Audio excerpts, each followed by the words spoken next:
Grüezi from Vienna, Austria. Welcome to Opus 11 of Classical Cake, the podcast where we discuss topics relating to Viennese classical music and Austrian culture while enjoying one of Vienna's delicious cakes. I'm your host, Daniel Adam Maltz. The Vienna Boys Choir is one of the most famous choirs in the world and act as unofficial ambassadors of Vienna's musical tradition. The choir's history stretches back to the Middle Ages. The choir has been delighting audiences for over 520 years. Today, there are about 100 boys divided into 4 different touring groups. Altogether, they perform over 300 concerts a year. My guest today is Dr. Tina Breckwold, the official historian for the Vienna Boys Choir, where she is responsible for dramaturgy, PR, and research. Thank you, Dr. Breckwold, for joining me. Thank you for having me. Today's featured cake is Kardinalschnitte, or Cardinal's cake. This delicate cake consists of layers of meringue and light biscuit filled with whipped cream with fresh berries or jam. The name refers to the colors of the Catholic Church, white and gold, which are reflected in this dessert. The cake is very light because of the air in the meringue, whipped cream, and the biscuit, and it gets a slight crunch due to baking the meringue. So, let's dig in. Bon appetit. Have you had this cake before? Actually, no. Never, ever. Interesting. It's actually good. Yeah, I like it. It's nice. Very nice. The Vienna Boys Choir descends from a group founded in 1498. Who started the choir and why? Well, normally we say that the roots of the choir go back to Maximilian I, who was at the time king of the Holy Roman Empire, not emperor yet.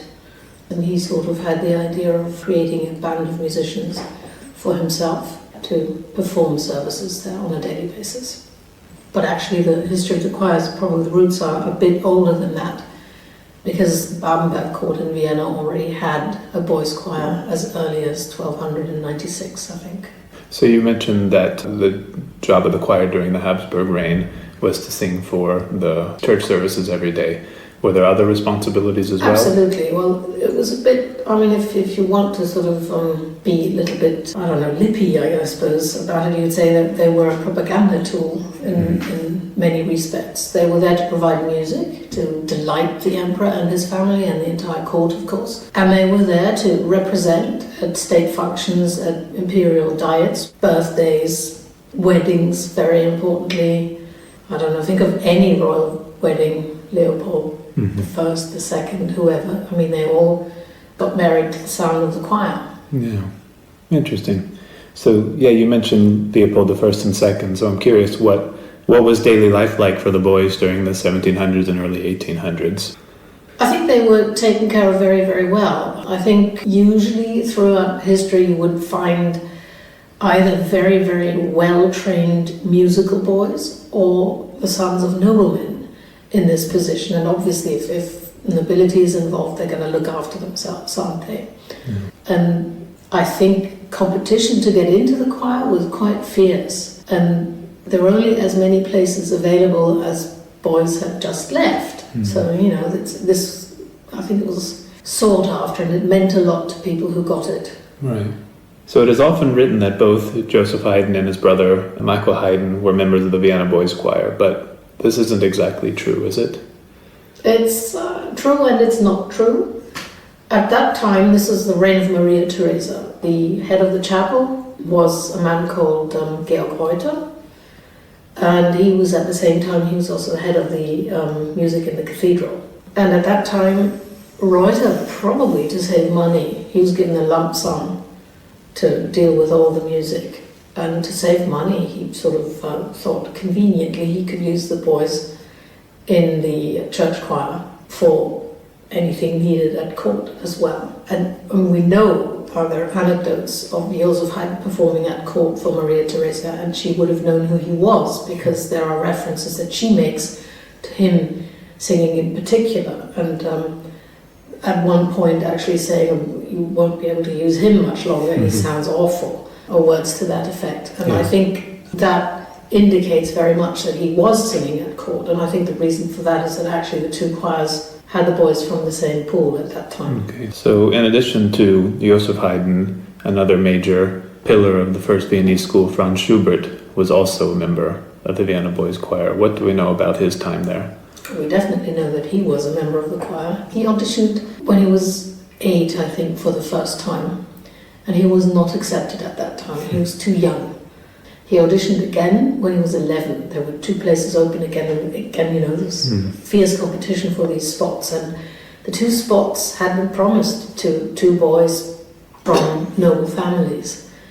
And Salieri, often maligned, heard Franz Schubert sing and said immediately, we're not sticking to that arrangement. He's much better, he gets the spot. Wow. So it was Salieri's word that really made that happen. So definitely, and his talent, obviously. Right.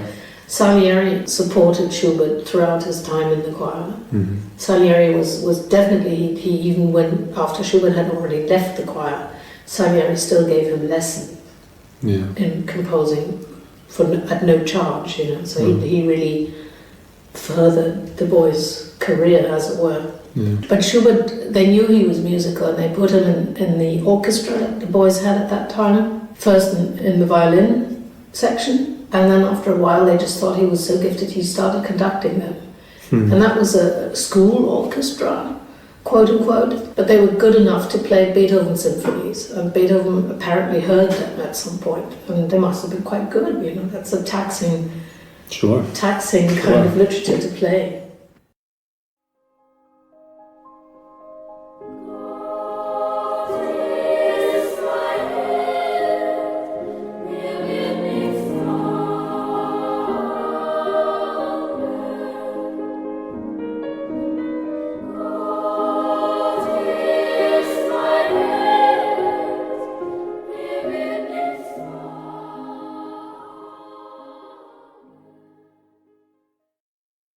When the Habsburg monarchy was dissolved in 1918, the boys' choir was essentially disbanded. In 1924, they were resurrected by Monsignor Josef Schnitt. What changes did he make?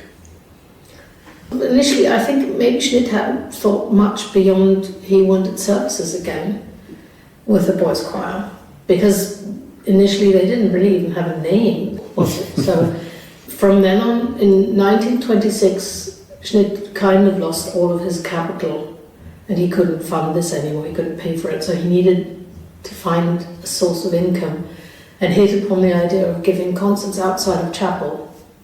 So 1926 was the big year, and the boys, it was February, carnival time, and the boys said, "Can we do an opera, please?"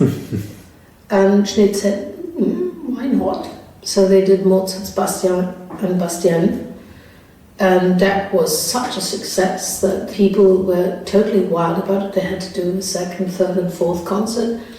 And in 1927, that's a year later, they did this in Berlin.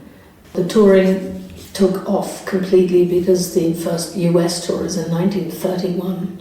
By this time, the boys had been to Paris, they've been to Athens, they've been to Riga, been to Switzerland several times, they've been to Germany several times. And in 1931, they're in the US. That's unheard of, in that time, that's mind-blowing. And as of then, he had to establish a 2nd, a 3rd and a 4th choir to meet the demand, basically. And how has the repertoire changed through the years? I think the Vienna Boys Choir, certainly in the 20th century, has always had a proud history of singing as much different music as possible, as many different kinds, as many different styles. And obviously in recent years we have branched out a bit because music changes and music evolves. So to me it was quite surprising to discover that in the 1930s the choir recorded their first bit of world music.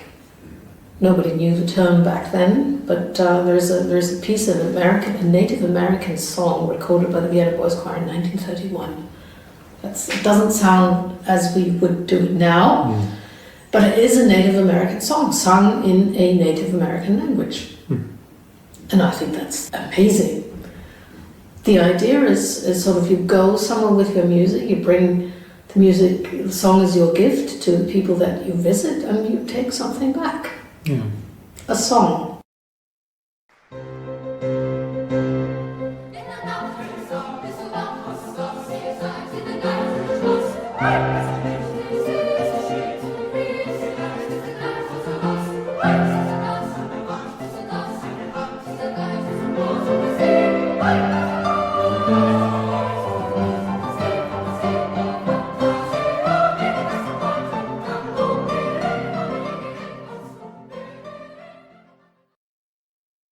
So you have this idea of music from around the globe very early on.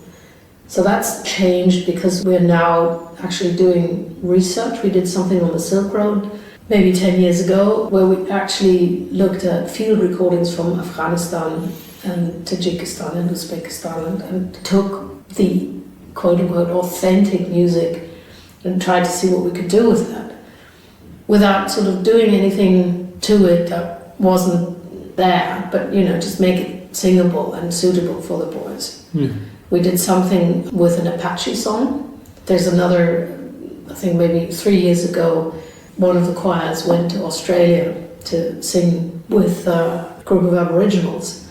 And the choir, together with an Indigenous Australian choir, was entrusted with this song as the song's guardian. Again, that's certainly new and different. Yeah. So yes, I would say we've branched out there, and we've branched out in terms of children's operas, because we now sometimes write our own. We certainly produce them in the Moot, which is our own small theatre in the 2nd District, and the boys get to dress up, act.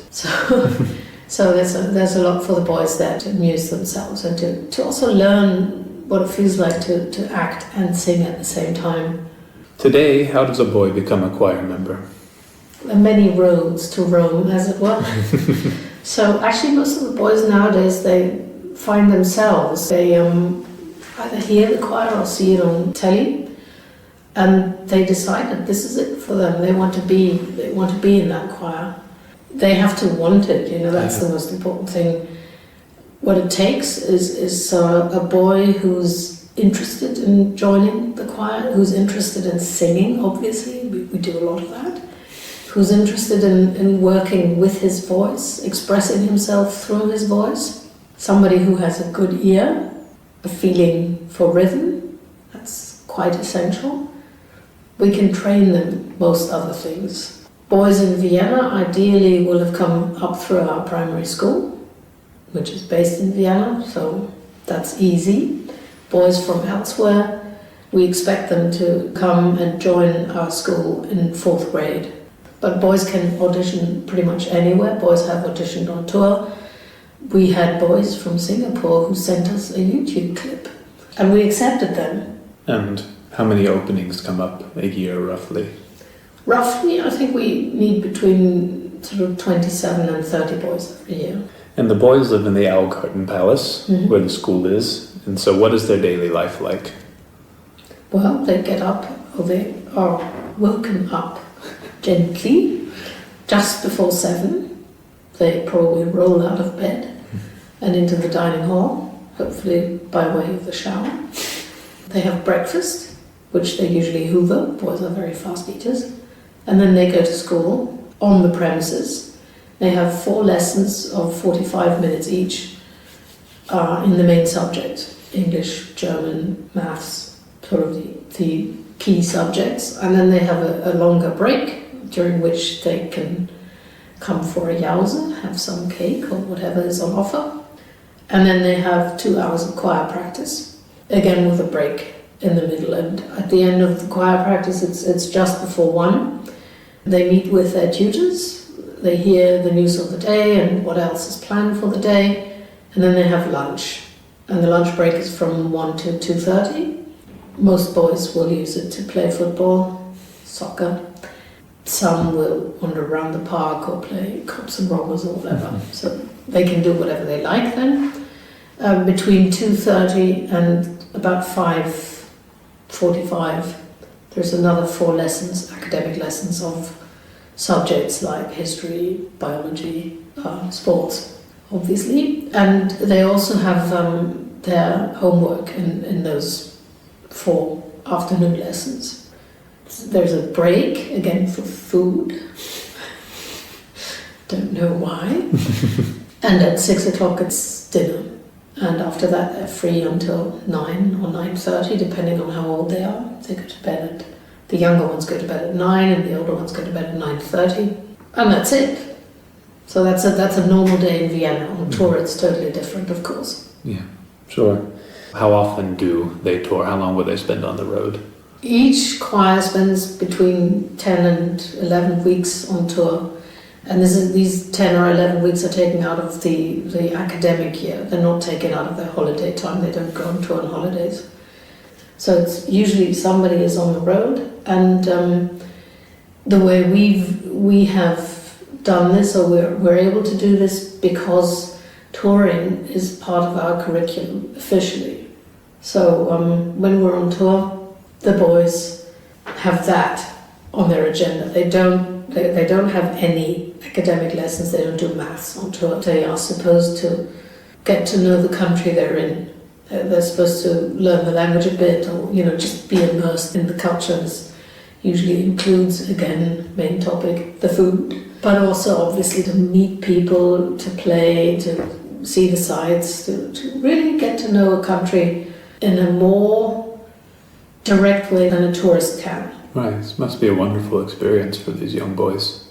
I think it is. I mean, it's a very intense life, and they sort of. I mean, when you meet them on tour, they're all on one big adventure, sort of thriving on the energy. But that's why the boys who come to audition need to be prepared for that. We need adventurous boys. That's basically it. Yeah. Also makes for more interesting music. Sure.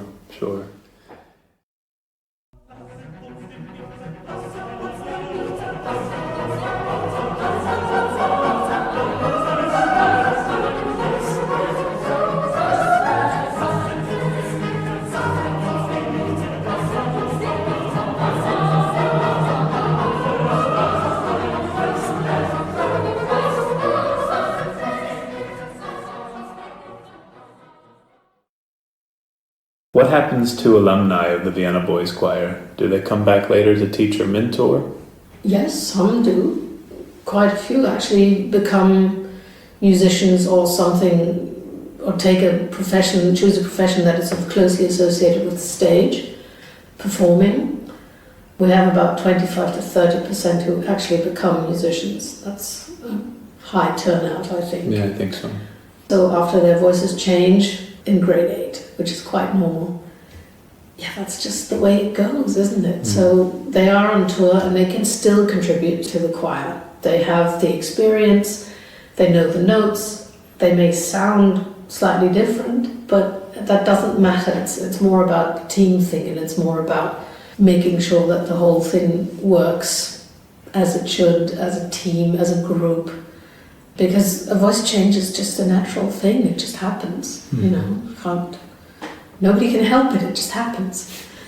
So that's that. But after grade 8, we have from grade 9 to grade 12, we've got a senior high school program for boys and girls, and most of the choristers actually go on to do that. So that's the first thing that happens, that they now go on in our school, can continue right up to university. And it's very nice to see that they actually want to stay, or those that don't, they do come back and say hello.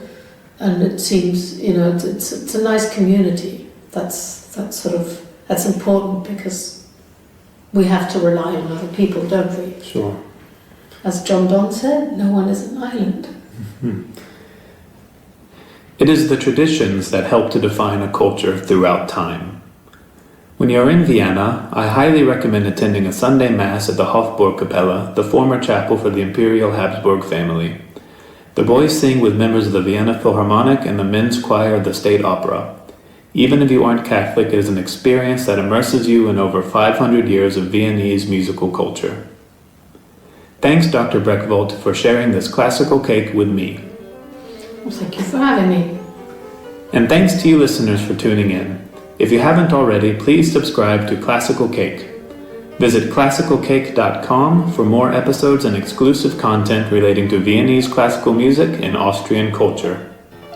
You can also sign up for my newsletter that compiles all the content for that month.